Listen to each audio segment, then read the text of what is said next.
네, 오늘 제가 전할 말씀의 제목은 복음과 도시 그리고 그리스도인이라는 제목입니다. 복음과 도시 그리고 그리스도인. 빌립보라는 이 도시는 BC 42년, 그러니까 지금 이 누가행전, 사도행전이 기록되고 있는 당시에 이 도시가 형성된 것은 BC 42년이었습니다. BC 42년에 옥타비아누스가 안토니우스를 격파하고 퇴역 군인들을 여기에 이주시키면서 이제 만든 로마의 식민지이자 군사도시였습니다. 우리는 식민지 그러면 수탈당하고 이렇게 착취당하는 그런 모습을 생각하잖아요. 근데 로마의 식민지는 그 자존심이 대단했습니다. 왜냐하면 자신들은 그 로마의 법 제도와 선진화된 로마의 문화와 로마의 관습을 가진 도시라는 그런 자부심으로 똘똘 뭉쳐진 또 부유한 그러한 도시들이 식민지, 로마 당시에는 식민지였다고 할 수 있습니다. 로마는 그 퇴역 군인들, 전쟁터에 나갔다가 퇴역한 군인들을 보상하는 문제로 굉장히 골머리를 이제 썩였는데 이런 식으로 보상했습니다. 그러니까 한 도시에 이들을 중요한 직책들을 다 맡겨버려 가지고 그 도시를 이제 식민지화하는 것으로 이제 보상을 해주었던 것 같습니다. 그러니까 이 땅이 뭐 아무도 없는 그런 땅이 아니라 원래 도시가 있었는데 퇴역 군인들이 거기에 가서 중요한 행정 요직들을 가졌다는 그런 의미라고 할 수 있습니다. 그 자크 엘룰은 도시의 의미라는 책에서 도시는 하나님을 떠난 인간이 자율적으로 또한 필연적으로 도달할 수밖에 없는 모습이라고 그렇게 설명했습니다. 그러니까 하나님을 떠난 인간이 계속 이제 사람들을 모으고 그리고 거기에서 도시를 건설하고 이렇게 커지다 보면은 도시가 건설된다는 것입니다. 그러니까 이 도시는 하나님을 떠난 도시의 모습은 하나님에 대해서 적대적일 수밖에 없다는 거죠. 그래서 성경에 있는 가인이 만든 도시, 그 에녹성, 성이라고 성경의 성이라고 번역된 모든 단어들은 다 도시라고 번역할 수 있는 그런 단어들입니다. 영어 성경에 보면 다 시티라고 이렇게 번역되어 있습니다. 그래서 그 가인이 만든 도시도 하나님을 대적하는 도시였잖아요. 요한계시록에 나오는 큰 성 바벨론, 큰 도시 바벨론, 그것도 하나님을 대적하는 모습으로 나타나고 있습니다. 그 도시는 하나님을 떠난 인류가 만들어가는 그 도시의 모습은 필연적으로 그 안에 폭력성 그리고 죽음이라 불리는 소외를 품고 있을 수밖에 없다는 거죠. 그래서 우리가 살아가는 이 도시의 모습을 보면 이런 폭력성과 또 소외가 함께 존재하는 것을 볼 수 있습니다. 그렇습니다. 그러나 그럼 도시가 모두 부정적인 모습인가? 그렇지는 않습니다. 하나님께서 계시록에서 뭐라고 말씀하셨습니까? 예수님이 뭐라고 말씀하셨습니까? 큰 성 바벨론 망하였도다, 화로다, 망하였도다, 큰 성 바벨론이여라고 말하면서 그 바벨론 도시에 하나님이 심판하시잖아요. 그 놀라운 것은 뭐냐 하면 하나님은 도시 자체를 심판하신다는 거예요. 놀랍게도 도시 안에서 살아가는 사람들을 심판하신다고 말하기보다도 도시 그 자체, 그 하나의 어떤 유기체로서 존재하는 도시, 그 도시 자체가 하나님을 대적하는 성격을 가졌기 때문에 그 성은 하나님의 심판을 받을 수밖에 없다고 선포하고 있다는 거예요. 그런데 큰 성 바벨론에 대한 심판을 선포하고 나서 하늘로부터 도래하는 도시가 무엇이었습니까? 큰 성 예루살렘 이었습니다. 큰 도시 예루살렘이라는 거죠. 그런데 이 큰 성 예루살렘은 그냥 곽중의 하늘에서 완성된 형태로 탁 임하는 게 아니라 예수 그리스도가 오신 이후로부터 만들어져 가는 예수의 공동체, 작은 마을과 같은 공동체들이 점점 성장하고 성숙하고 자라나서 큰 성, 큰 도시를 이루는 거죠. 근데 이 도시는 무엇을 품고 있냐 하면 에덴 동산을 품고 있어요. 에덴 동산. 그런 의미에서 보면 인류가 하나님을 떠나서 만든 도시의 모습은 하나님에 대해서 적대적이지만 그러나 하나님께서는 원래 도시를 만들려고 하셨는데 하나님이 통치하시는 에덴 동산을 품은 새 예루살렘 성, 하나님의 빛, 하나님의 진리가 비추어지는 도시를 건설하는 것이 하나님의 목적이었다는 걸 알 수 있죠. 하늘에서 내려온다는 말은 무슨 뜻이겠어요? 하늘의 질서로 이 땅에서 그 도시가 형성되고 만들어지고 있다는 겁니다. 그러면 이제 사도행전에서는 그러면 우리가 무엇을 읽을 수 있겠습니까? 하나님께서 그 도시를, 하나님이 창조하시는 그 도시를 어떻게 만들어 가시는가, 하나님의 공동체는 어떻게 도시와 다른 모습을 가졌는가, 이런 이야기들이 나오겠죠. 바로 사도행전 16장, 방금 우리가 읽었던, 본금이 아니고 방금 우리가 읽었던 이 본문이 그 사실들을 우리에게 이야기해 줍니다. 이 빌립보라는 도시는 마케도니아 지역에서도 마케도니아 지역이 4개의 행정구가 있었대요. 그래서 이제 어떤 번역은 가장 큰 도시라고 번역하고 어떤 번역은 제1도시라고 이렇게 번역해요. 어쨌든 굉장히 번화한 도시였고 상업의 중심지였고 부유한 도시였어요. 이 도시는 금광이 많아가지고 이제 군사 물자를 군자금을 대는데 중요한 도시로 이렇게 활용되었던 그런 도시가 빌립보라는 도시였습니다.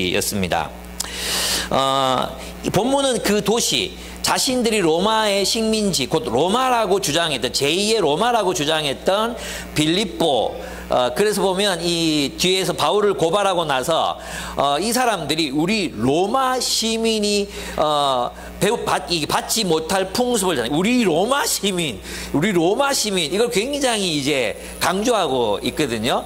그들이 그렇게 자랑하는 로마 도시, 로마의 선진화된 법, 행정, 그리고 문화가 얼마나 취약하고 얼마나 부패했고 얼마나 폭력적인지를 이 본문에서는 복음을 통해서 확연하게 드러내고 폭로하고 있다고 볼 수 있습니다. 그리고 작지만 이 작은 공동체인 루디아의 집에서 모이는 이 공동체는 어떤 성격의 하나님 나라 공동체가 되어 갔는가, 또 그리스도인들은 그곳에서 어떠한 모습으로 살아갔는가, 이런 것들을 우리가 여기에서 읽을 수 있다는 거죠. 이 빌립보 도시는 16절에서 18절 첫 번째 단락을 보면 이 빌립보라는 도시는 사람을 돈벌이 수단으로 삼은 사람들의 도시였다는 것을 알 수 있습니다. 그리고 종이었던 이 귀신 들린 여종이 이렇게 착취당하고 있는 상황에 대해서 그 누구도 문제 제기를 하지 않는 익숙한, 그러니까 착취가 일상화되어 있는, 그죠? 그게 로마다. 그게 너희가 자랑하는 그 로마다. 이렇게 지금 이야기하고 있는 것이죠. 이 도시에는 귀신 들려서 점을 치는 여종이 있었습니다. 그녀는 자신들의 주인에게 착취를 당하고 있습니다. 그녀는 주인들에게 큰 돈을 벌게 해주고 있었습니다. 그러면 그녀가 계속해서 주인들이라고 복수로 썼잖아요. 이것은 이제 한 가문이 이 여자를 소유했다는 것을 알 수 있어요. 그러니까 이 한 여종은 한 가문을 지금 한 오이코스를 먹여 살리고 있는 그런 사람이었다 는 것을 알 수 있죠. 그렇게 그 상태가 되려면 어떻게 해야 돼요? 이 여종은 계속 귀신 들린 상태, 귀신에게 지배를 당하는 상태여야 한 가문이 살아갈 수 있는 그런 어떤 존재였다는 거죠. 참 불운하죠.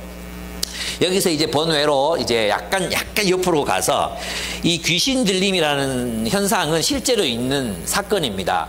이것이 처음에는 정신분열증이나 뭐 요즘에는 좀 말이 바뀌었지만 조현병이나 이런 것과 비슷했기 때문에 귀신 들림이라는 현상을 정신의학과에서 뺐잖아요. 그러다가 귀신 들림으로 설명하지 않으면 안 되는 그런 현상들이 계속해서 나타나는 거예요.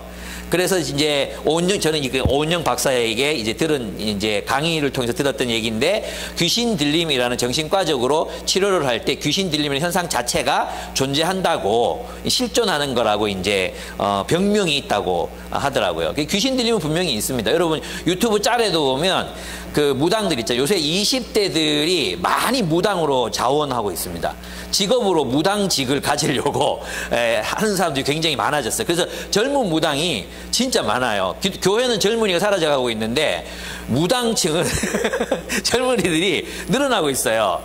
심각한 현상입니다. 제가 얘기했죠. 한국의 그런 점을 봐주고 뭐 타로 이런 거 빼더라도 어떤 뭐 누구 귀신 들렸다는 이런 사람들 있잖아요. 내림 내림, 십내림 받아가지고 이런 일을 하는 사람들이 300만이 넘어요. 300만. 공식적인 집계만 300만이니까 진짜 어마어마한 사람들이 이 귀신 들림 안에서 살아가고 있다고 볼 수 있습니다. 우리나라에서 이게 문제가 되지 않잖아요. 그죠? 이것을 하나의 어떤 현상으로 그냥 사회적으로 용인되는 그런 수준에서 그분들이 살아가고 있습니다. 근데 여기서 이제 우리가 이런 걸 믿는 거죠. 정말 많은 사람들이 여기 가서 이제 점을 보거든요. 점을 보는 게 아니라 봐요. 그죠? 그러면은 사람이 이 귀신, 이 영적인 존재니까 영적으로 벌어지는 일을 알잖아요. 그죠? 니한테 남편이 둘이다. 그죠? 네가 지금 왔다 갔다 하는구나. 이런 걸 다 맞춰. 어떤 사람들은 너는 셋이네. 그럼 이걸 다 맞춰. 이걸 막 다. 놀랍죠? 이거는 그냥 직감으로 하는 게, 물론 속이는 사람들도 많이 있어요. 그중에 사기로 돈 벌어먹기 위해서 하는 사람도 있지만 실제로 내림굿을 받고 신내림이 있는 사람들, 그 안에 신이 있는 사람들은 그걸 보는 거죠. 그죠? 그래서 이제 그분의 이름은 제가 성함을 잊었는데 불교 승려였다가 점 보고 막 이렇게 하다가 기독교인이 되신 분이 계시거든요. 이분은 이제 귀신이 들렸을 때 사람들이 지나가면 쟤는 6개월 안에 죽겠구나. 이걸 다 보여준대요. 그리고 그 안에 어떤 귀신이 들렸는지 이런 게 다 본다는 거예요. 그러니까 귀신 들리면 현상 분명히 있어. 근데 많은 사람들이 귀신은 믿어. 귀신은 믿어. 근데 성령을 안 믿어. 그죠? 귀신이 있다는 건 영적인 세계가 있다는 거고, 그죠? 물리 세계를 초월한 어떤 세계가 존재한다는 거고, 그 귀신 들림이 있다는 것은 하나님의 세계, 또 선하신 하나님의 존재를 가정할 수밖에 없잖아요. 요건 번외, 오늘 본문하고는 크게 상관은 없지만, 만약에 여러분들이 귀신은 믿으면서 하나님을 못 믿겠다고 하는 사람들이 있다면 귀신을 어떻게 믿냐고. 귀신이 있으면 그 귀신들이 별로 착한 일은 하지 않는 것 같은데, 그러면 선하신 영적인 존재가 있다고 가정하는 게 타당한 추론이다. 이렇게 여러분이 변정하실 수 있습니다. 어쨌든 한 소녀, 한 여인, 그 한 여인의 귀신 들림으로 그것을 이용해서 이익을 보는 사람들이 있었어요. 이게 무슨 말입니까? 한 사람을 이용하고 착취해서 돈벌이에 이용하는 사람들이 있었다는 것입니다. 여러분, 옛날에 나온 영화인데 인도를 배경으로 한 유명한 영화 아십니까? 슬럼독 밀리어네어라고 아십니까? 슬럼독 밀리어네어. 이 영화는 여러분들이 꼭 이제 보셨으면 좋겠습니다. 정말 긴장감이 넘치죠. 그런데 그 인도 슬럼가에서 일어나고 있는 일들을 영화에 담았어요. 그죠? 근데 어떤 일들이 일어납니까? 거기에 가난한 아이들 막 납치에다가 데리고 가서는 아이들의 눈을 멀게 만들어요. 왜냐하면 불구가 되면 더 많은 동량을 할 수 있으니까. 사람들만 납치에다가 눈을 멀게 만들고 팔을 자르고 다리를 잘라요. 그렇게 해서 더 많은 동량을 할 수 있게 하는, 이런 상황하고 다르지 않는, 사람을 오로지 돈벌이의 도구로만 사용하는 그런 모습을 이 도시는 가지고 있다는 것입니다. 우리나라도 마찬가지잖아요. 빚을 지게 하는 유흥업들. 이번 주에 이제 바울산지 숙지기 모임 이제 한다고 제가 이제 영대를 갔는데, 영대 그 병광 선생님 집 근처에 이렇게 갔는데 플랜카드 큰 게 이렇게 서 있었어요. 예, 여학생 고함, 시급 5만 원. 뭐겠어요? 다 유흥업이잖아요, 유흥업. 그죠? 시급 5만 원 주는 게 있어요. 다 유흥업이잖아요. 버젓이 그렇게 광고하고 있어요. 근데 들어가면 어떻게 됩니까? 빚을 지게 만들잖아요. 화장품 사라 하고 뭐 있어야 된다고 빚을 지게 만들어. 결국 계속해서 막 많이 버는 것 같지만 다 빚져가지고 나오게 되는 그런 일들이 일어나는 것이 현실이잖아요. 근데 우리는 이렇게 완전히 악한 것에만 이런 일들이 일어난다고 생각하지만, 실제로는 제가 이제 재작년에 3년 전쯤에 우리 친구들, 옛날 우리 교회 다니던 친구들이 함께 모였어요. 그때 정말 한 20-30년 만에 모인 처음 친구들이 모였는데, 한 친구가 굉장히 부자 남편한테 시집을 갔어요. 자기 집도 굉장히 잘 살았어요. 그래서 뭐 이름만 되면 아는 큰 사우나를 이제 수성구에서 운영을 하는데, 그런 얘기를 하는 거예요. 유보가 있잖아. 돈을 벌려면 인건비에서 벌어야 된다. 인건비에서 안 벌면 돈 벌 방법이 별로 없다. 그 말이 뭐예요? 최대한 적게 주고 자기가 많이 가져가야 된다는 거예요. 돈을 벌려면. 그 얘기 듣고 소름이 돋았어요. 야, 그럼 그리스도인이 그러면 안 되지. 이렇게 뭐 제가 그렇게 애들이 나를 잘 아니까 그리스도인이 그러면 안 되지. 잘해줘야지. 이렇게 얘기하니까 유보가 다 그렇다. 안 그렇게 하고는 돈 벌 수가 없다. 이렇게 얘기하는 거예요. 거기에 또 몇몇 사람들이 막 동의를 해. 섬뜩했어요.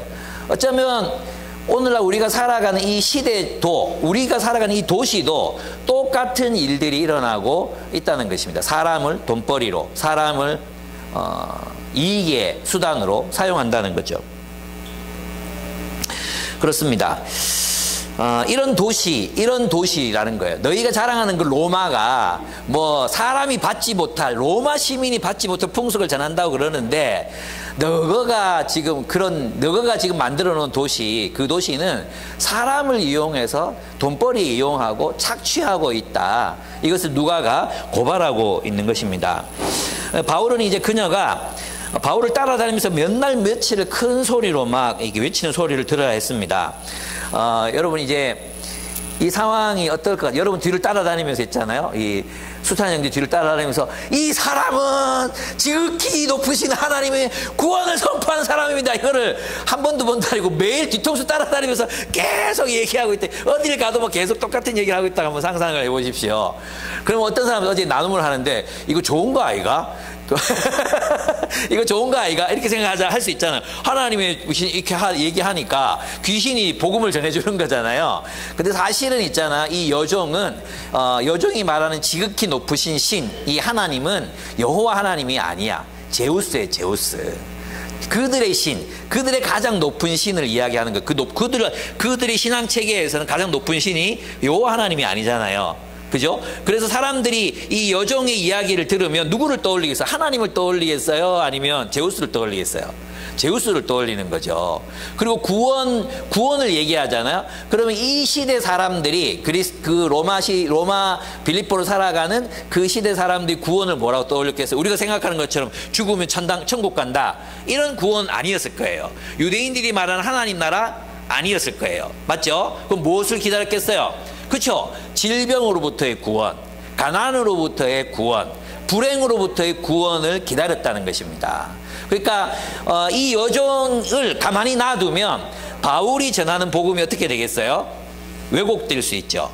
그죠? 바울이 전하는 복음이 왜곡되고 곡해될 수 있잖아요. 그리고 막 여종이 또 여전히 귀신이 안 나가가지고 봐라 내가 그랬지 하면서 막 돌아다니면 바울의 복음이 굉장히 혼란스러워질 수 있었어요. 그래서 바울은 이 세 번역이 저는 정말 마음에 안 드는데 귀찮게 여겨 이러는데, 귀찮은 게 아니고 괴롭다. 마음이 괴로워서, 개역개정에서는 마음이 괴로워서 이렇게 돼 있거든요. 그리고 이제 존 스토트가 쓴 사도행전을 보면 뭐라고 돼 있습니까? 굉장히 심각하게 괴로워했다. 이런 말이에요. 그러니까 아주 고민을 많이 한 거죠. 분명히 이 여종의 귀신을 쫓아내면 그곳에서 복음을 전할 기회를 잃을 수도 있고 투옥될 수도 있고 이런 일이 일어날 걸 바울은 예상했던 거예요.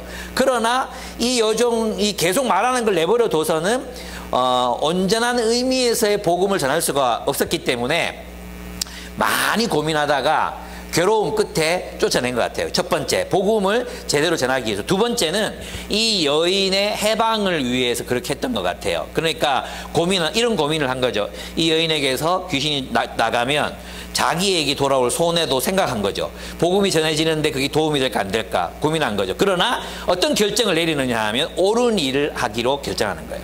옳은 일을 하기로. 이것은 바울의 복음에 포함되어 있는 내용이에요. 왜냐하면 이사야서에서 말하는 그 메시아는 어떤 일을 하십니까? 눌린 자를 해방하고, 그죠? 갇힌 자를 풀어주며, 맞죠? 그게 복음의 핵심이거든. 그게 이사야가 말했던 메시아의 사역이고 복음이었기 때문에 이 여인의 이 귀신 들린 여종을 해방하는 것은 그리스도를 따르는 그리스도인이라면 자기에게 불이익이 오더라도 당연히 마땅히 해야 되는 일이었던 거예요. 그래서 많은 고민을 하다가 복음의 온전한 선포와 그리고 복음에 순종하는 마음으로 여인에게서 귀신을 몰아내게 됩니다. 그 결과가 뭐였습니까? 당연히 투옥되는 거였죠. 그렇습니다. 여러분, 도시는 그녀를 노예로 삼고 그녀의 고통을 돈벌이로 삼았지만 복음은 그녀를 해방했습니다. 도시는 이익을 중심으로 생각합니다. 그래서 도시는 냉정합니다. 돈 앞에서 냉정한 공동체가 도시입니다. 인간이 만든 도시입니다. 그러나 하나님의 사람들, 그리스도인들은 그녀를 긍휼히 여깁니다. 이것이 우리가 사람을 대하는 태도입니다. 긍휼히 여김. 불쌍히 여기는 것입니다. 불쌍히 여기는 것. 사람들과의 관계를 이익의 관점에서 보는 게 아니라 이 선택을 하면 내게 손해가 되나 안 되나 이걸 선택하는 게 아니라 그 일이 옳은가 아닌가 하나님의 뜻인가 아닌가로 선택한다는 것입니다. 여러분 있잖아요. 때때로 우리들의 삶을 보면 우리 이럴 때 많잖아요. 내가 괜히 분명히 저 사람이 지금 부당하게 평가를 받고 판단을 당하고 막 사람들에게 이렇게 다구리를 말로 다구리를 당하고 있는 것. 미안합니다. 설교 시간에 비속어를 써가지고 죄송해요. 이 다구리 말고 적당한 단어가 잘 안 떠올라요. 이렇게 공격을 막 부당한 공격을 당하고 있어요. 그럴 때 우리는 어떻게 합니까? 예, 입 다물죠. 왜? 나한테 손해가 올 거니까. 내가 괜히 이 사람 편들었다가 아니면 이 사람을 변호했다가 나한테 손해가 올 것 같아서 변호하지 않을 때가 있죠. 많죠? 안 많습니까? 뻔히 알면서도 내가 하지 않는 거죠. 선한 편에 서지 않는 거죠.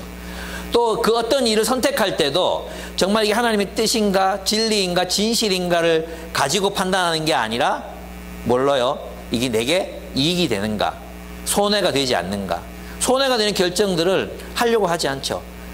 우리가 어떤 사역을 하거나 공동체에 헌신하거나 자신을 드리거나 이렇게 할 때도 우리가 먼저 생각하는 건 하나님의 뜻인가 이걸 생각하는 게 아니에요.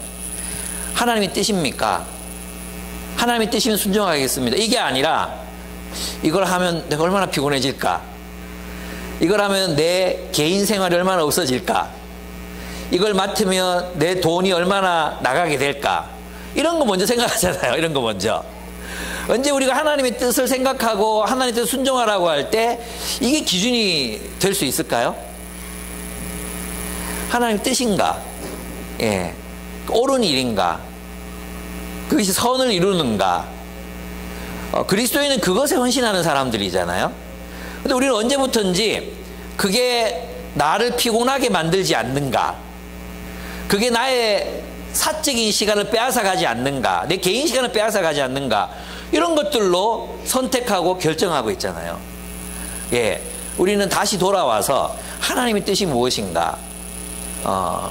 나는 사랑으로 선택하는가? 긍휼로 선택하고 있는가? 내 선택은 이익이 중심인가? 아니면 사람이 중심인가? 사람을 긍휼히 여기고 사람을 사랑하는 하나님 뜻이잖아요. 예, 우리는 그 일을 선택하는가? 우리를 한번 돌아볼 필요가 있다는 것입니다.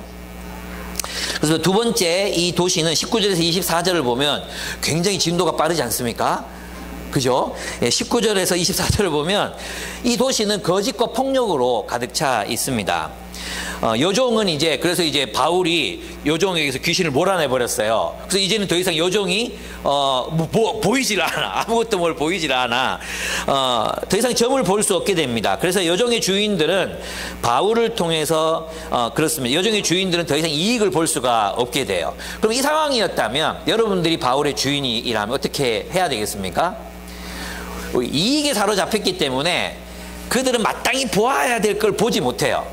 무슨 뜻이냐 하면 바울과 실라가 그 요종에게서 귀신을 몰아내 이 귀신은 정말 대단한 귀신이었기 때문에 그죠? 온 빌립보를 혼미케 하고 있었잖아요.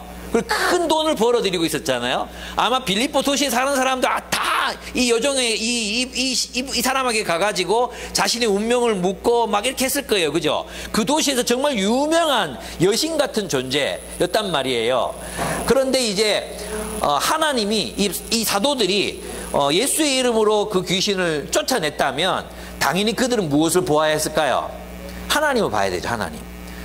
이 힘있는 귀신을 누가 쫓아낸 거야 도대체? 사람들의 과거를 맞추고 지금 하고 있는 일을 맞추고 막 그 사람들이 병들어 죽을지 말지 살지 어떨지를 맞추는 그런 점치는 그런 예지력이 있는 사람 그를 몰아냈으면 누가 도대체 몰아낸 거야? 하나님께 관심을 돌렸어야 되잖아요. 근데 우리가 이익에 눈이 멀면 하나님이 보이지 않습니다. 이익에 눈이 멀면 하나님 보이지 않는 거예요. 그리고 오로지 자기가 잃어버린 그 집안, 야, 이게 또 문제가 되긴 해, 그죠? 이 집안이 이제 이 여종 하나 그냥 억압 착취해가지고 먹고 살았는데 그게 없으니까 이제 화가 난 거죠. 그래가지고 거짓말을 합니다. 바울과 실라를 붙잡아서 광장의 관원들에게로 끌고 갑니다. 그리고 거짓말로 그들을 고발합니다. 이 사람들은 유대 사람들인데 교묘하게 인종적인 발언을 집어넣는 거예요. 교묘하게. 이 사람들은 유대 사람인데, 이 말이 뭐예요? 이제 감정이 팍 올라오는 거죠. 대구에 많은 사람들 있잖아요. 대구에 많은 사람들이 이 사람은 전라도 사람인데, 뭐 약간 이 사람은 빨개인데, 뭐 이런 이제 뉘앙스로 유대인인데 라는 말을 집어넣는 것입니다. 우리 도시를 소란하게 하고 있습니다. 이 사람들은 로마 시민 우리로서는 받아들일 수도 없고 실천할 수도 없는 부당한 풍속을 선전하고 있습니다. 이건 명백한 모함이었습니다. 이것은 명백한 거짓 증거였습니다. 왜냐하면 바울은 그들이 받지 못할 풍속을 전한 일이 없었고, 단지 그가 했던 일은 유대의 경건한 하나님의 사람들, 그들에게 주님 복음 전하는 것밖에 없잖아요. 두 번째로 있는 게 뭐예요? 이제 여기 있는 여종, 귀신 쫓아낸 것밖에 바울이 한 일이 없거든요. 그러니까 로마 사람들이 받지 못할 풍속을 전하는 일이 없어요. 전혀 없어요. 복음을 지금 제대로 로마 사람들한테 선포한 일도 지금 없어요. 그냥 기도하러 가던 도중에 만난 거거든요. 그러니까 이 사람들은 분명히 팩트가 아닌 것을 말함으로 선동하고 있는 것입니다. 그들은 교묘하게 인종주의적인 발언, 반유대적인 감정을 악용해서 군중들을 선동합니다. 군중들은 그들의 말만 믿고 듣고 일어나서 일제히 바울과 실라를 고발합니다. 그리고 폭행하기 시작했습니다. 치안관들은 겁이 났습니다. 왜냐하면 로마에서는 폭동이 일어나면 이 폭동을 제대로 제어하지 못한 그 도시의 장관들이나 중요한 위치에 있는 사람들은 반드시 문책을 당해야 했고, 그 폭동이 일어나는 것을 가장 두려워했기 때문에 이것은 굉장히 큰 일이었거든요. 그러니까 빨리 무마시키기 위해서 이 치안관들은 이제 옷을 막 찢어서 발가벗기고, 그리고 두들겨 패게 합니다. 막대로 두들겨 패게 해요. 예. 얼마나 맞았던지 온 몸이 멍이 든 게 아니라 피가 터졌습니다. 피가 터져서 이렇게 나중에 간수들이 씻어야만 할 정도로 그들은 아주 만신창이가 되어 있어, 한마디로 말하면 진짜 집단 폭행을 당했던 것입니다. 여러분, 여기서 우리는 이제 이것을 발견합니다. 여러분, 이 사람들은 무엇에 오도됐습니까? 진실이 아닌 것, 선동, 반유대적인 감정, 이런 감정을 막 자극해가지고 이 사람들을 죄인으로 만들어버렸죠. 그리고 막 때려도 좋은, 폭행해도 좋은 사람으로 만들어버렸잖아요. 그죠? 근데 이런 일들이 작지만 우리들 사이에서도 일어날 수 있다는 거예요. 여러분, 제가 어떤 이제 과학자 한 분이 이제 나와서 하는 강의를 들은 적이 있는데, 한쪽에 이제 팩트가 있어요. 팩트가 있고 감정이 있어요. 팩트가 있고 감정. 어떤 사람들은 팩트를 확인하고 나서 감정을 바꾸는 사람이 있어요. 어떤 사람들은 자기 감정을 가지고 팩트를 수정하는 사람이 있어요. 예. 이 사람들 어떤 사람들입니까? 빌립보의 이 군중들 어떤 사람들입니까? 감정으로 팩트를 결정하는 사람들이죠. 팩트를 확인해보고 정말로 그렇게 했는지 확인을 해봐야 될 거 아니에요. 확인을. 그죠? 팩트를 확인해야 되잖아요. 확인이 됐으면 이 사람도 안 그랬어요. 그리고 감정을 저 사람 별로 잘못한 거 없네, 이렇게 자기 감정을 그 팩트에 근거해서 조정해야 되잖아요. 근데 이 사람들은 자기 감정으로 새로운 팩트를 만들어내는 거예요. 내 감정이 너 불쾌하니까 너는 나쁜 놈 해. 내 감정이 너는 싫어. 싫어. 그러니까 너는 나쁜 놈이야. 이렇게 만들어버린 거죠. 네. 여러분에게 한번 질문을 드려볼게요. 여러분들 어떻습니까? 여러분은 팩트로 감정을 수정할 수 있는 사람들입니까? 아니면 여러분 지금 메타인지가 필요한 시간이에요. 메타인지가. 여러분은 아니면 자기 감정을 정당화하기 위해서 팩트를 바꾸는 편에 속하는 사람들입니까? 예. 1번, 나는 팩트가 확인되면 내 감정이 쉽게 바뀐다. 1번 손 들어보십시오. 네네네. 사도행전은 주로 이제 T들에게 유리한 그런 나는 감정이 한번 생기면 이 팩트를 확인할 마음이 잘 안 든다. 팩트를 바꾸는 경향이 있다. 이거 차마 손 못 들겠죠. 지금 제가 이미 나쁘다고 다 얘기를 해놨잖아. 그래. 니 메타인지가 있다. 니는 바뀔 수 있다. 그래서. 근데 여기 문제는 뭐냐. 안 든 사람들이 문제, 손 안 든 사람들, 자기가 어떻게 살고 있는지도 모르는 사람들이 있어요. 여러분 있잖아요. 만약에 우리의 감정, 내가 이렇게 느꼈으니까 넌 나쁜 놈이야. 예, 우리 지금 밖에 나가면 플랜카드 기소되지 않았지만 처벌은 면할 수 없습니다. 기소를 안 했는데 어떻게 처벌합니까? 있잖아요. 기소되지도 않았는데 판결이 나지도 않았는데 이미 다 답정너 해놓고 죄인이라고 하잖아요. 그게 싫은 거예요. 그냥 싫으니까 너는 죄인이야. 이게 죄예요. 죄. 이런 걸 죄라고 하는 거예요. 근데 크리스찬이고 넌크리스찬이고 간에 그런 식으로 한 사람을 죄인으로 만들고 자기 감정 때문에 악인으로 만들고 자기 이익 때문에, 한마디로 이익이잖아요. 지역의 이권, 그것 때문에 어떤 한 사람, 한 집단을 그렇게 악하다고 만들어버리는 일, 이게 거짓이라는 것입니다.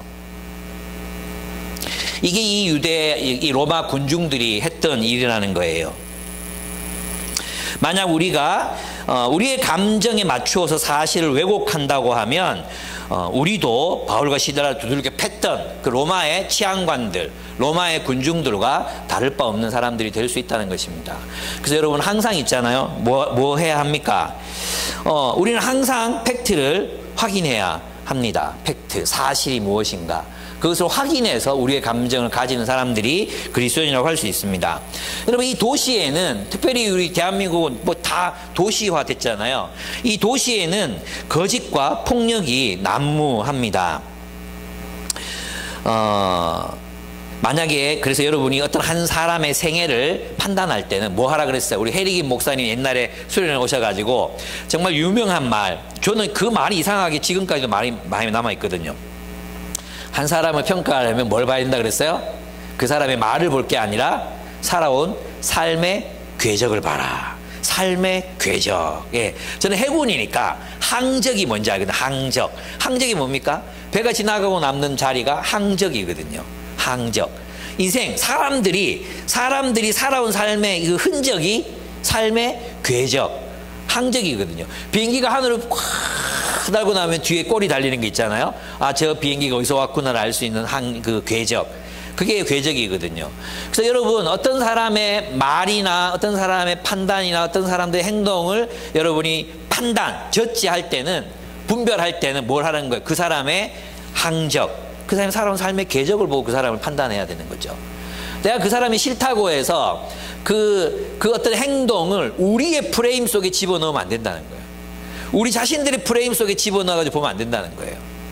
그러면 어떻게 해야 되겠어요? 그 사람의 동기, 그 사람의 어떤 말, 또 그 사람의 어떤 의도, 그 사람의 삶의 맥락, 이런 것들을 다 그 사람이 쓰는 용어, 그것은 어떤 의미인가, 이걸 다 알고 판단을 하라는 거예요. 근데 우리는 정말 너무나도 쉽게 판단해버리는 사람들이에요. 우리는 너무 쉽게 판단해버려요. 저 말은 이런 뜻이야라고 단정해버린다는 거죠.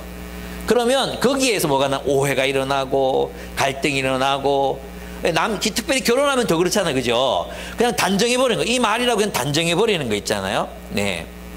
그 참 어려워요. 저는 아내의 말이 왜 늘 꾸중으로 들릴까? 여러분 투명한 유리컵에다가 젓가락을 하나 딱 집어넣으면 이렇게 굴절이 생기잖아요. 굴절. 우리는 죄인이기 때문에 다 우리의 내면 속에 젓가락 같은 메시지가 들어오면 굴절된다고 일단 생각해야 돼요. 그래서 다시 생각해 봐야 돼요. 다시. 시간이 필요한 거죠. 무슨 말인지 아시겠죠? 그래서 저를 따라 하십시오. 쉽게 판단하지 말자. 아멘? 예, 쉽게 판단하지 마세요. 너무 단정 짓지 마세요. 단정 짓지 말라는 거예요. 그래서 충분히 들어보고, 충분히 그 사람의 삶의 궤적을 살피고, 어떻게 살아왔나? 이 사람이 그렇게 말하는 이유가 있겠지. 이렇게 돼야 되지. 말 한마디 딱 이렇게 꼬투리 잡아가지고, 그 이단 시비 이런 거 걸 때 있잖아요. 그죠? 자기가 우리 한국 교육에서 주로 일어나는 일, 신학교 교수가 자기 마음에 안 들어. 자기 사람 안 치고 싶어. 그럼 그 사람 했던 강의 다 긁어가지고 문제되는 말 한마디 탁 하는 거죠. 문제되는 말. 그죠? 예, 그런 거 딱 끄집어내고 요것만 따로 또 편집해. 그 기가 막히게 이단이 나오는 거예요. 제 설교 중에 그런 말 많아요. 제 설교 중에. 그죠? 그러면 진짜 많고, 한국 교회를 부정적으로 평가하면 얼마나 많습니까? 그죠? 예. 저 설교를 편집해가지고 그런 말만 다 빼내면 저는 빨갱이에요. 저는 이단이 될 수도 있어요. 뭐. 그렇게 하면 누구라도 다 그렇게 만들 수 있잖아요. 불공정하다. 그렇게 하면 안 된다. 그런 식으로 해서 자신의 이익을 관찰하는 행위. 그것은 정말 이 누가가 고발하고 있는 그 빌립보 도시의 악행과도 같은 것이라고 할 수 있습니다. 그래서 여러분이 어떤 내가 감정적인 판단이 탁 들면 내가 싫어. 그럼 이 감정을 가지고 과거에 있었던 모든 일들을 다 부정해버리거나 또 그랬다고 평가해버리거나 이런 어리석음을 절대로 범하지 말아라. 예, 그 얘기를 여러분에게 꼭 드리고 싶습니다.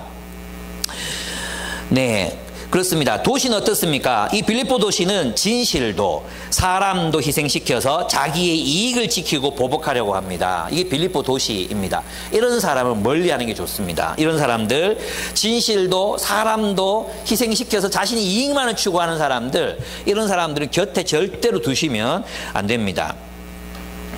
로마는 사실 여기서 보면 이 코미디예요. 지금 우리 로마 우리 이 얼마나 자부심이 자부심 뿜뿜뿜뿜 막 하잖아요. 우리 로마 시민이 받지 못할 풍속을 전하는도다.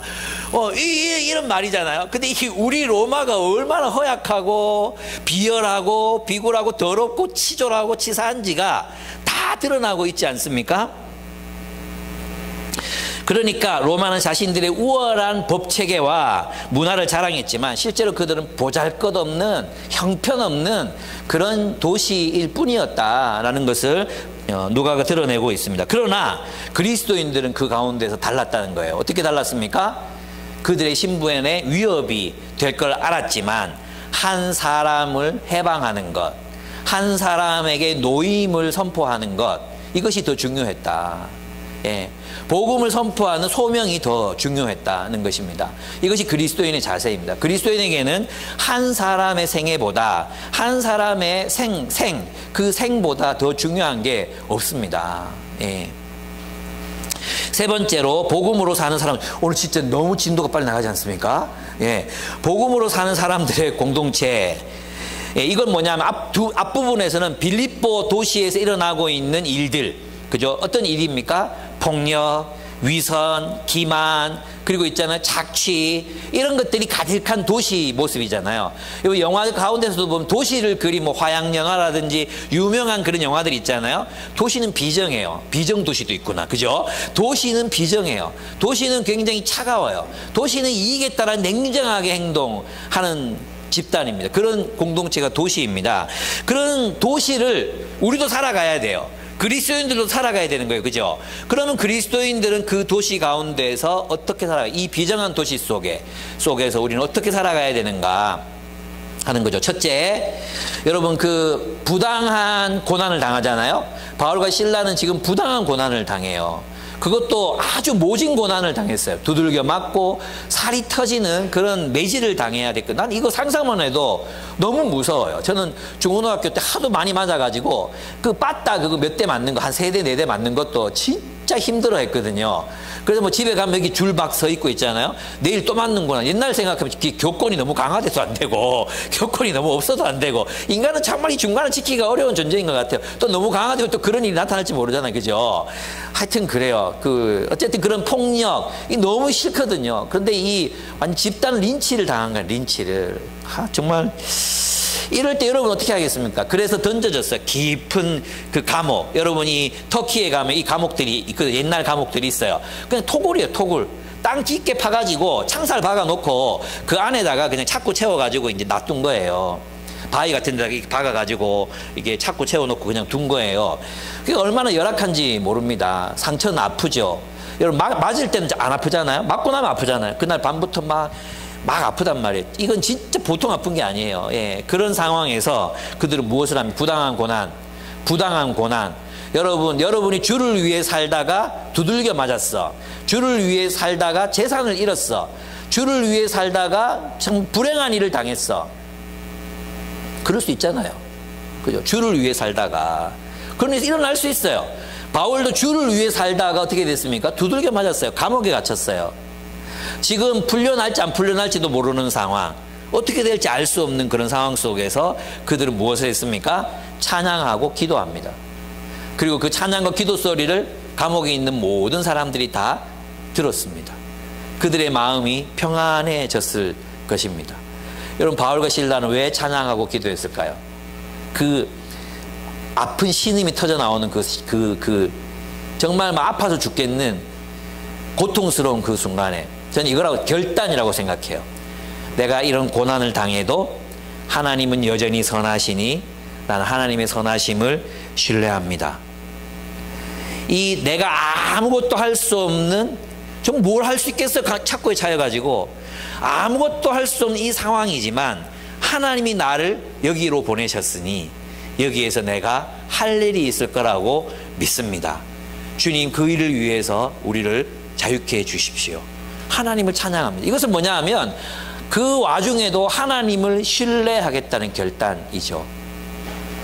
여러분, 우리에게 설명할 수 없는 고난이 들이닥치고 우리에게 이런 말도 안 되는 부당한 일들이 닥쳐올 때에도 우리가 결단해야 되는 것은 하나님을 신뢰하기로 결단하는 것입니다. 그리고 찬양을 드리는 거예요. 찬양.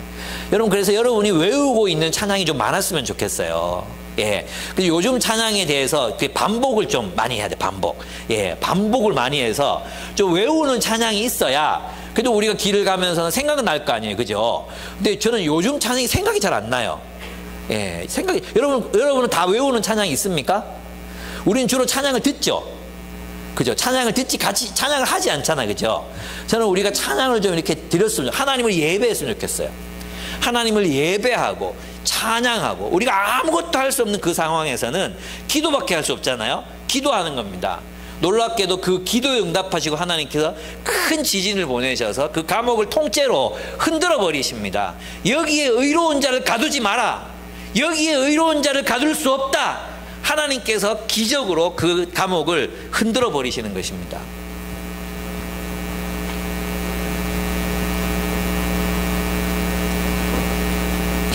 여러분도 그랬으면 좋겠습니다. 아무것도 보이지 않고 답답하고 그리스도를 따른다고 따랐지만 나는 정말 감옥에 갇힌 것처럼 아무것도 할 수 없는 상황 속에서 하나님을 여전히 신뢰하기로 선택하고 하나님의 선하심을 노래하고 기도하는 것입니다. 우리가 할 수 있는 게 그거밖에 없다면 그거라도 하는 것입니다. 두 번째, 제자들은 간수들을 염려했습니다. 저는 이 상황이 되면 하나님이 우리를 구원하셨구나. 그리고 실라야 튀자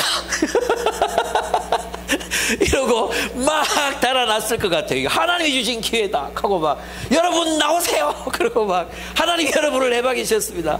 그랬을 것 같거든요. 근데 그렇지 않잖아요. 그 자리에 남아 있습니다. 왜 그랬을까요? 저는 바울이 베드로의 사건을 통해서 들었다고 생각해요. 베드로는 천사가 데리고 나갔기 때문에 어쩔 수 없이 나갔잖아요. 어떻게 나간지도 모르고 나갔잖아요. 그런데 그 사건으로 간수들이 다 사형을 당합니다. 그죠? 그 사건을 들었을 것 같아요. 그래서 아마 자기가 이렇게 나가면 간수가 죽을 수도 있다는 생각을 했을 거예요. 그러니까 이러한 상황 속에서 바울은 자기의 이익을 취하지 않고 뭘 선택합니까? 간수를 보호하기로 선택했다는 것입니다. 이것이 그리스도인의 올바른 자세라는 것입니다. 간수들이 받게 된 그 무서운 처벌, 그것을 그들은 고려했다는 거죠. 간수들은 죄수들이 탈옥한 줄 알고 이후에 받게 될 처벌이 너무나도 두려웠기 때문에 자결하려고 합니다. 그러나 제자들은 큰 소리로 만류합니다. 우리가 다 여기 있어 라고 말하는 것입니다. 제자들이 이익이 아니라 사람이 중요했고 풀려나는 것보다도 소명이 더 중요했던 것입니다. 셋째로, 제자들은 그들에게 복음을 전합니다. 간수가 와서 엎드립니다. 두려워서 엎드려요. 왜 엎드렸겠어요? 뭐가 무서웠겠어요? 여러분, 이 일은 이게 본 거예요. 본 거. 누가 봤어요? 앞에서 귀신 쫓겨날 때는 이 노예 주인들을 못 봤어요. 하나님을 못 봤어요. 하나님을. 근데 이 간수는 신적 두려움을 느낀 거예요. 신적 두려움. 그러니까 이 일은 이게 찬송하고 그리고 기도하는 걸 다 들었잖아요. 그 이 사람들이 왜 붙잡혔는지 알잖아요. 그죠? 왜 붙잡혔는지 알잖아요. 근데 찬송하는 하고 기도하는 그날 밤에 큰 지진이 일어나가지고, 일어날 수 없은 그런 지진이 일어나가지고 그들이 해방을 받은 거예요. 그러면 고대인들이 생각할 때, 이 당시 사람들이 생각할 때 이 일은 누가 일으켰다고 생각했겠어요? 신이 일으켰다, 하나님이 일으켰다. 그러니까 바울 앞에 와서 엎드리는 거예요. 바울과 신라 앞에 엎드리는 거예요. 왜? 이거는 신이 그랬다는 거예요. 그러니까 우리가 구원을 얻으려면 어떻게 해야 됩니까? 신적 두려움, 그 신에 대한 두려움, 그 신이 자신을 처벌할지도 모른다는 그 두려움 때문에 바울과 신라에게 엎드리는 거죠. 그러니까 그들이 받고자 했던 구원이라는 것은 신의 처벌로부터 보호를 받는 것, 그것이 구원이라는 거예요. 그러니까 처음부터 있잖아요. 이 사람들이 어떤 구원의 의미를 바울이 전한 복음을 전혀 모르고 있는 사람들인데 어떻게 알았겠어요? 그죠? 그러니까 처음에 그들이 생각했던 구원은 이 신적 심판, 당신들을 보니 하나님이 느껴지는데 그 하나님 우리를 벌할 것 같다. 그거 어떻게 해야 되느냐? 어떻게 구원을 얻느냐라고 물었던 것입니다. 그래서 이제 바울이 뭐라고 얘기합니까? 뭐라고 얘기해요? 너와 내 주 예수를 믿어라. 그럼 너와 내 집이 구원을 얻으리라 하잖아요. 주 예수, 주 메시아 예수, 왕 예수를 믿어라. 이 왕 바꾸란 말이에요. 왕. 예. 네가 섬기는 시자가 아닌 예수를 너의 주로 섬겨라. 주님의 통치 속에 살아라. 그러면 너는 보호를 받을 것이다. 구원을 얻을 것이다. 그래서 이 간수는 사실은 자신이 그냥 신적인 처벌을 면하려고 했지만 실제로는 하나님 나라를, 주 예수를 그가 선물로 얻는 결과를 받아들이게 됩니다. 저는 이 본문을 보면서 진짜 어떤 게 느껴지는지 아십니까? 하나님이 왜 바울과 신라를 두들겨 패고, 두들겨 하나님 팬 건 아니죠. 또 그 두들겨 맞게 하시고 감옥에 넣으셨을까? 한 가지 이유밖에 없어요. 뭐예요? 간수 가족 구원하려고. 하나님이 한 가족 구원하려고 너무 큰 대가를 지불하신 거 아닙니까? 다른 이유를 아무리 생각해봐도 다른 이유가 없어요. 왜 그들이 두드려 맞고 왜 거기서 고난을 받아야 됐는가? 또 하나님이 왜 그 옥문을 여셔야 했는가? 간수 가족 구원하려고. 이 본문 보면서 이게 사역의 본질이라는 생각이 들었어요. 사역은 무엇입니까? 고난이요, 고난. 저는 이때 바울이 이제 뒤에 가면 이제 데살로니가 지역에서 복음을 전하는 이야기가 나오거든요. 그 데살로니가 지역에서 그리스도의 십자가를, 그리스도의 고난을 얘기했어요. 그리스도의 고난. 그러니까 여기에서 뭘 경험한 거예요? 그리스도의 고난을 경험한 거죠. 그가 찔림으로 우리가 나음을 입었고, 그가 상함으로 우리가 회복됐다는 거 있잖아요. 그가 하여튼 뭐 정확한 단어를 생각이 안 나. 그가 찔림으로 우리가 나음을 입고 그가 상함으로 우리가 치유함을 받았다는 그 구절. 지금 바울은 이 구절을 아마 떠올리면서 이 구절을 생각했을 것 같아요. 이게 사역이에요. 사역은 우리의 고난을 통해서, 어떤 사람들의 고난, 어떤 사람들의 희생을 통해서 누군가가 사는 거죠. 근데 우리는 사역을 생각할 때 막 사역이 행복해야 된다고 생각해요. 우리가 하나님의 일을 하면 되게 기분 좋아야 된다고 생각해요. 그죠? 아니에요. 이 고난의 상황을 어떻게 해석할 것인가에 라는 관점. 나의 고난을 통해 누군가가 생명을 얻고, 나의 갇힘을 통해 누군가가 해방을 얻고, 내가 매맞음으로 누군가가 나음을 입고, 내가 십자가에 달림으로 누군가가 생명을 얻는구나. 이게 사역이다.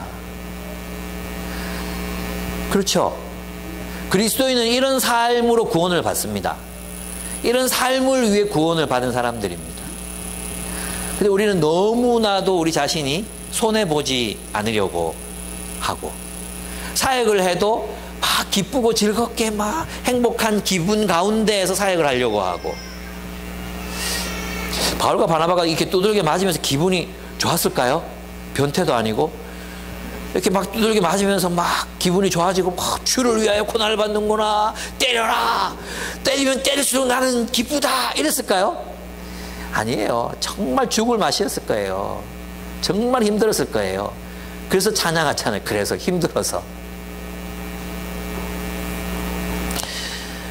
여러분, 우리는 어떤 삶을 그리스도를 따르기로 선택했다면 우리의 희생, 우리의 가난, 우리가 가난해짐으로 누군가를 부욕해 하고, 우리의 희생으로 누군가를 살리고, 우리가 매맞음으로 누군가를 치유하는 그런 길을 걷기로 결단하는 것, 그게 우리 그리스도인의 삶이에요.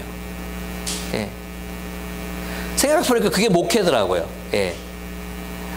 젊은 여러분들, 어렸을 때 여러분들과 함께 목회를 한다는 건, 여러분들이 이건 정말 어떤 감정인지 잘 모를 거예요. 여러분들이 한 번도 걸어가 보지 않은 길이기 때문에 우리가 겪어야 하는 어떤 것들, 지금은 노화의 과정을 겪고 있는데 모르잖아요. 새벽 2시 반에 눈이 번쩍 떠지고 6시까지 눈이 안 감기는 이런 불면의 밤을 3년째 계속 보내고 있다는 거 여러분 모르죠? 예? 몰라. 늙어봐야 알아. 우리가 정말 뭐 한 달에 월급 50만 원 받고 100만 원 받고 그러면서 아내와 제가 거기 퇴직금 포함해서 돈도 안 되니까 퇴직금 포함해서 10몇 년을 살았던 거 모르잖아요. 작은 집 하나 샀다고 저 얼마 드는지 다 보고하고 생활비까지 보고했던 거 지금 생각하면 내가 왜 그 짓을 했을까? 내가 생각해보면 너무 굴욕적이에요. 굴욕적. 이런 상황들이 저한테는 굉장히 많았어요. 그리고 있잖아요. 제발 그 12일 날 얼마 모자랍니다. 이런 문자 좀 안 보내게 해주시면 안 됩니까? 그 문자 보내고 5분 만에 다 채워서 5분 만에. 그건 무슨 뜻이에요? 다 낼 수 있었는데 이제 그때 이제 다 한 거 아니에요? 이제 안 하셨던 분들 그때 그 기왕이면 일주일 전에 좀 다 채워주세요. 제 가슴이 좀 불타지 않도록. 이걸 이 문자를 보내야 되나 말아야 되나 보내야 되나 말아야 되나 썼다가 지우고 하다가 결국 보내고 마는 그런 거 여러분 아십니까? 모르잖아요. 그런 마음이 어떤 마음인지. 문자 오면 짜증만 나죠. 또 돈 얘기가 짜증만 되지. 보내야 되는 가장의 마음을 여러분이 아십니까? 네? 당장 내일이면 생활비가 없을지도 모르는. 근데 또 다 보내. 우리 교회 특징 또 다 채워져. 다 5분 10분 만에 다 채워져. 감사해요. 근데 좀 땡겨서 보내자. 좀 땡겨서 좀 보내주시면 감사하겠습니다. 근데 제가는 이제 목회의 본질이 뭔가를 생각했을 때, 이거구나. 누군가가 이렇게 희생하는 거구나. 목회는 희생하는 거구나. 사역은 리더가 된다는 건, 숲지기가 된다는 건 그런 삶을 선택하는 거구나. 그런 걸 제가 깨닫게 됐습니다. 넷째로, 제자들은 탐욕과 폭력이 지배하는 도시의 정의를 구현합니다. 바울이 자신의 로마 시민권을 주장하는 것은 복음의 요구 때문입니다. 이거 굉장히 중요한 건데요. 왜 지금에 와서 자기가 로마 시민이라고 주장합니까? 이 당시 로마 시민권을 가진 사람들은 1%였대요. 로마 전체 인구 중에 1%. 그러니까 어마어마한 거였죠. 어마어마한 권리였던 거예요. 이 로마 시민권을 가진 사람을 신문도 하지 않고 재판도 하지 않고 처벌하는 행위는 처벌받는 행위였다는 거예요. 근데 왜 그러면 이제 지금의 이제 이 로마 시민권을 활용하고 있는 것입니까? 앞에서부터 봤지만 이 재판 과정 전체는 불공정했죠. 불의한 재판이었잖아요. 바울은 이것을 바로잡고 싶었어요. 그러니까 이게 무슨 말이냐 하면 바울의 복음에는 정의 실현, 정의 구현이라는 게 포함되어 있었어요. 지금 우리는 있잖아요. 복음 이제 근본주의적 어떤 기독교 신앙의 영향을 많이 받았기 때문에 복음을 전하는 것은 곧 이 사람을 천국 보내주는 자격을 얻게 하는 거, 여기만 생각하거든. 근데 바울이 생각했던 복음은 그렇게 편협한 게 아니었어요. 바울은 이사야서를 배경으로 생각했을 때 뭐라고 얘기했습니까? 너는 이방의 공의를 세울지니라. 너희는 이방 땅의 공의를 실현할 존재들이다. 이런 얘기를 들었잖아요. 그러니까 사도 바울이 생각했을 때 사도 바울이 전한 복음에는 그 복음의 실현으로서 정의 실현이 있어야 되는 거죠.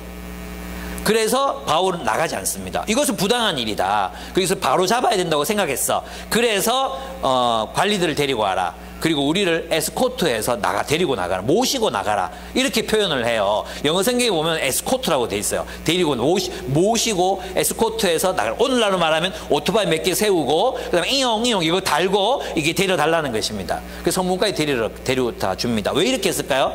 첫째는 정의를 실현하기 위함이었고, 두 번째는 뭐예요? 남겨진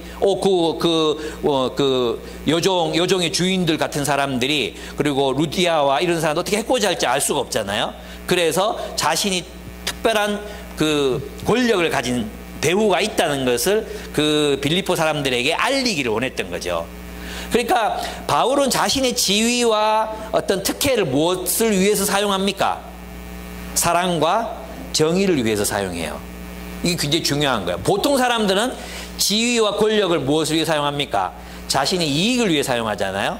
그죠? 바울은 뭐예요? 이 지위와 권력을 정의 실현 그리고 사랑의 구현을 위해서 이것을 이 지위를 사용합니다. 우리가 그랬으면 좋겠어요. 여러분, 저는 여러분들이 그래서 자신이 가지고 있는 지위, 자신이 가지고 있는 힘, 그게 무엇인지를 정확히 알아야 된다고 생각해요. 우리는 힘이 없어 보이지만 우리 모두가 다 힘이 있어요. 자기 직장에서나 가정에서나 또 가문에서나 어떤 사회에서든지 우리가 가지고 있는 지위가 가진 그 영향력이 분명히 있어요. 예, 그런 것들을 확실히 인식하고 그 지위를 가지고 뭘 해야 된다고요? 정의를 실현하고 사랑을 위해서 그 지위를 선용할 줄 아는 사람들이 여러분이 되시기를 바랍니다. 다섯째로 마지막입니다. 이제 바울은 다 이제 나와서 바로 떠나지 않습니다. 루디아의 집으로 돌아갑니다. 거기에 누가 있습니까? 신도들이 있습니다. 그리스도인들이 거기에 있었습니다. 그래서 신도들을 만나서 위로하고 떠납니다. 어제 이 나눔을 하는데 많은 분들이 이 바울의 모습에서 위로 힘을 얻었다고 했어요. 왜냐하면 위로받아야 될 대상이잖아요. 두들겨 맞고 막 상처가 지금 아직 아물지도 않은 그런 상태에 있는 그런 사람인데 오히려 위로를 받고 격려를 받아야 될 사람이 누구를 격려하고 있습니까? 예, 초신자들, 어린 자들을 위로하고 격려하고 있습니다. 여러분, 뭘 위로했을까요? 뭘 위로했을까요? 내가 다 맞았다. 너희는 안 맞을 거야, 이제. 이런 걸 위로했을까요? 아니면 내가 로마 시민이라고 얘기했거든. 그러니까 니들은 괜찮을 거야. 이런 게 아니었을 거예요. 분명히 바울은 내가 사람들의 불의함, 사람들의 불공정함 때문에 고난을 받았지만 주께서 나를 자유케 하셨습니다. 나올 때는 그 로마 관리들이 나와서 저를 에스코트 해줬습니다. 하나님이 승리하게 하셨습니다. 여러분도 주님을 따르다 보면 이런 부당한 고난을 당할 수 있습니다. 그러나 주님을 신뢰하십시오. 주님께서 여러분에게 승리를 주실 것입니다. 이런 말로 위로하지 않았을까요? 그리고 또 바울이 잡혀갔으니까 얼마나 걱정됐겠어요. 걱정하지 말라고. 나 괜찮다고. 말이 두들겨만 괜찮다. 나 괜찮다. 나는 괜찮으니까 너희들 신앙 지켜라. 믿음을 지켜라. 나는 괜찮다. 나는 이제 또 다른 지역으로 도시로 가서 복음을 전할 테니 여러분들 그 어떤 위협이 와도 그 어떤 어려움이 와도 믿음을 잃지 않고 살아라. 이렇게 위로했을 것입니다. 여러분, 이 위로, 이 그리스도인의 위로 얼마나 다릅니까? 네가 잘했다. 네 입장 이해한다. 그래, 이렇게 힘든데 그래, 뭐 신앙 버릴 수도 있지. 포기할 수 있지. 나라도 그랬겠다. 이게 아니었다는 거죠. 이게 아니라 그래, 우리가 그리스도인으로 고난 당할 수 있다. 주님 의지하고 이겨내자. 여러분, 우리 이런 위로가 가득한 공동체였으면 좋겠어요. 예. 그래, 우리 그렇게 힘들 수 있지. 그래, 주님 힘입어서 이겨내자. 그게 위로라는 게 바울이 말하는 위로. 뭘 위로했겠어요, 여러분? 우리 가운데 그런 위로. 그러니까 있잖아요. 지금 이 빌립보 도시는 냉혹해요. 그죠? 사람을 돈벌이로 이용하죠. 그죠? 우리가 살아가는 이 자본주의 시대와 그렇게 다르지 않습니다. 우리 도시의 모습과 다르지 않습니다. 사람들을, 알바생들을 그저 돈벌이 도구로만 생각하는 사람들이 많습니다. 예. 직원들을 정말 인격적으로 생각하지 않고 그냥 돈벌이 도구로만 생각하는 사람들 많죠. 그 냉혹한 도시입니다.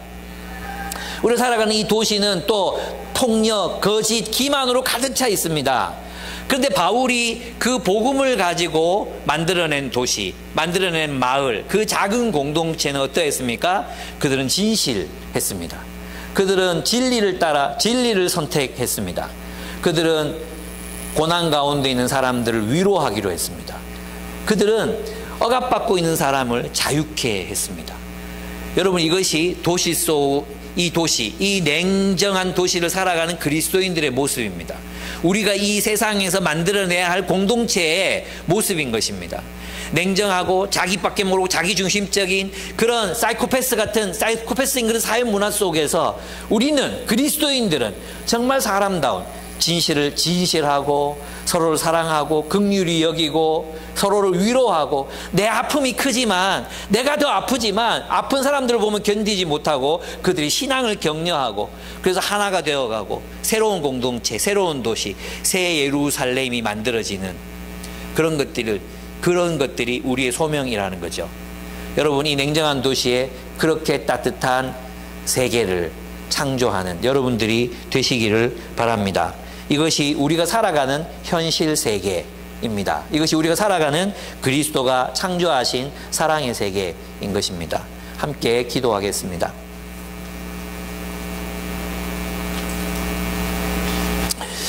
함께 기도합시다. 이 냉혹한 도시, 우리도 똑같이 대구라는 도시를, 또 자본주의 사회라는 이 세계를 우리는 살아가고 있습니다.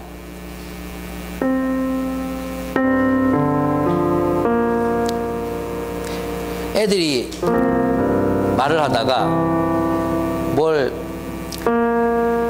사줄 수가 없고 이렇게 학원비를 대줄 수 없는 부모님이 얘기를 했거든요. 애들이 갑자기 부모가 능력이 없네 이러더라고요. 부모가 능력이 없네. 얼마나 냉정합니까? 그게 우리가 살아가는 도시의 모습입니다. 그 도시가 애들조차도 괴물로 만들어가고 있습니다. 근데 주님께서는 복음으로 이 땅에서 우리가 인간답게 서로를 긍휼히 여기며 불쌍히 여기며 위로하며 다친 자를 싸매고 진리를 말하고 그게 사랑으로 살아가라 하십니다. 우리 그런 세계를 세워가겠노라고 주님 앞에 결단하면서 기도하고 나아갔으면 좋겠습니다. 기도하겠습니다.